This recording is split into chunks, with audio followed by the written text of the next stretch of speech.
Hi, I'm Ella Hepner, and today I'm introducing a new little web app that I've been working on for a while called Vlojure. Vlojure is basically a way of writing and evaluating ClojureScript code from inside your browser using a new kind of visual drag-and-drop interface rather than a traditional text-based interface. The basic idea behind Vlojure is that ClojureScript expressions are represented as circles, with smaller circles inside representing the sub-expressions. The first element of an expression is always represented at the top of a circle, and remaining elements are organized in a counterclockwise fashion. So in this expression, our first element is plus, our second element is 1, and our third element is the sub-expression. Inside the sub-expression, our first element is times, our second element is 5, and our third is 10. So zooming back out, we can see that this expression calculates the product of 5 and 10, and then adds 1 to that. At any time, you can click on your program and drag it down to this bottom right-hand corner called the eval zone, and it will evaluate your program for you. You don't have to drag the entire program, you can also drag any sub-element. So if I drag this times 510, that will give us 50. If I drag this 1, that will of course give us 1. And if I drag the whole thing, that'll give us the result of our whole program, 51. You can edit your programs by clicking on an element and typing in a new value. So if I want to replace this 1 with a 15, I can do it like that. And if I evaluate this, you'll see the change reflected in the outcome. I can also delete elements by dragging them down to this discard zone down here. And if I made a mistake and deleted something I don't want to delete, then I can bring it back by dragging it back in. I can also drag things from the eval zone back into my program if I want to use them for a later evaluation. I can also drag anything from these form bars on the left and right hand side of the screen into here. If I wanted to add 10 to this whole expression, then I can do that.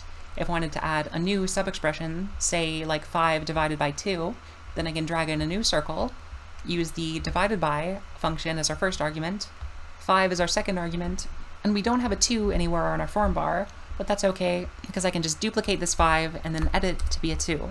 And now we have 5 divided by 2, which of course evaluates to 2.5, and the whole thing now evaluates to 67.5. At any time, you can see the ClojureScript expression you've written in a traditional format by clicking on the text icon in the top right-hand corner of the screen, and this will display the program that you've written in traditional ClojureScript syntax. And if I make any changes on this side, then they'll also be reflected on the main side of the app. So say if I delete this times 510 expression, and then change this 15 to a 20, and I go back, you'll see that the changes have propagated to this side too. One more thing I'd like to mention is that these form bars on the left-hand side of the screen don't always have to stay like this. You can add or remove elements to them. You can remove an element, say if I don't really care about the sum function, I can remove it by dragging it to the discard zone, and I can add new things to these form bars by just dragging anything onto them. So say that I want to keep this little expression that I have here because I think I might want to use something like it later. I can just drag this onto the form bar and then drag it back out wherever I want. You can also have multiple kind of outer layer expressions. So this is my first one, but I could have more than just the one. I can have another one, say that multiplies 10 times 1, and I can have as many of these as I'd like, and you can scroll between them by dragging in this empty space. Now let me show you the settings menu, which you can access by clicking in the top left-hand corner here. The first little bubble in the settings menu lets you choose between different projects. The second bubble lets you change some of the visual aspects of the app.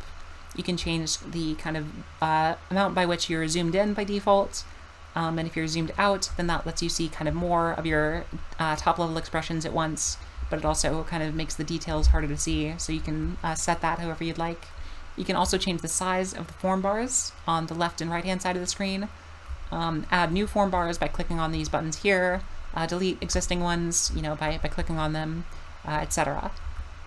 And then finally, we have camera speed, which just controls the speed at which you kind of zoom around different areas in your app when you click on stuff. And additionally, we have this little triangle here that basically points in the direction that you want your forms to be organized in.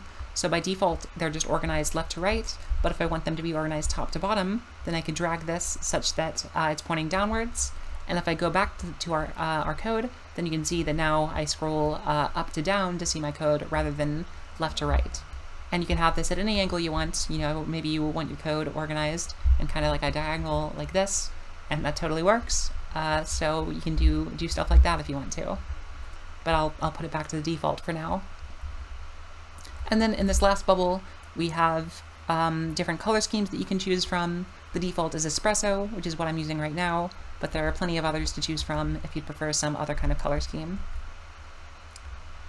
Now going back to this first bubble, I mentioned that this lets us switch between different projects. And different projects can have different form bars and different code within them. I've got one other project here called Fibonacci, and as you can see there are different form bars for this, and if I back out you can see that we also have different code. Now this expression is just a simple little way to compute the Fibonacci sequence. So if I evaluate this, then you can see that we have the first 12 elements of the Fibonacci sequence represented here, 0, 1, 1, 2, 3, etc. Now you'll notice that this is outlined with an octagon rather than a circle, and that represents that this is a vector rather than a list. Circles represent lists in Vlojure, and octagons represent vectors. So diving into the structure of this program a little bit, we can see that nth is the first element, its second element is a subexpression, and its third element is 10, which basically means that it's going to try to pick out the 10th index in this collection, the collection produced by this expression here. This expression uses the iterate function on a function that is defined by this subexpression, with the initial argument being a vector containing 0 and 1, because those are the first two elements of the Fibonacci sequence, and you need those to get started computing the rest. So this function here takes in one argument f, which it assumes to be a vector, and it uses the conj function to create a new vector created by taking the original one and adding a new value onto the end. And this new value is computed as the sum of the last element in f and the second to last element in f. And I'm computing the second to last element in f just by using last on but last of f. So this takes the sum of those last two elements, adds it onto the end of the vector, and then this whole function gets iterated however many times we choose here. And so when the whole thing runs, you can see that you get the first 12 elements. You're getting 12 here rather than 10 because you start off with these two already. So if we wanted to get 10 exactly, we could change this to 8. Or you can change this to any value you want. I can change it to 20, for instance, and you'll see that it gives us the first 22 values of the Fibonacci sequence. It becomes a little bit hard to read when vectors get too dense like this, but you can see that it does, in fact, compute all of the values of the Fibonacci sequence that we asked for. So that's the basics of how Vlojure works. You can test it for yourself by going to vlojure.io in your browser. Right now it works relatively well on desktops, but there are some compatibility issues that show up when using it on mobile. I'm working on fixing those right now, but if you test it on mobile now, don't be surprised if there are a couple of bugs that pop up. If you'd like to contribute to Vlojure, you can check out its GitHub page, which I'll link in the description of this video. And if you'd like to see more videos about how Vlojure works, subscribe to this channel so that you'll get notified whenever I post anything about it in the future. Thank you!